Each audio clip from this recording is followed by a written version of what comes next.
Yun mga tropa mix, ito pa rin yung karugtong ng ginagawa nating Nissan TD27 nang may setup na natin o may ikasa na natin yung kanyang mga piston mga tropa.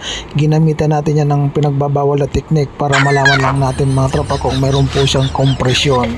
Kita nyo naman mga tropa, goods naman po yung kanyang kompresyon mga tropa.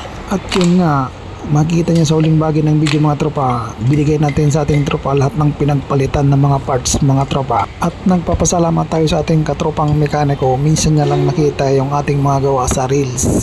Nagtiwala po siya kahit napakalayo niya po sa Mandaluyong. Sinadya po tayo dito mga tropa para daw po subukan ng aming mga gawa. At alam kong maraming makaka-credit dito mga tropa Mex. Maraming salamat boss sa binigay mong tip.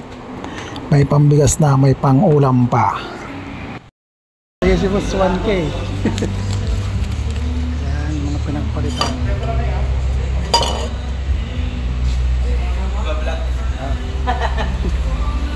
Ayan si boss. Okay boss, thank you. Thank you. Katiwala. Dito na kayo. Maraming dito.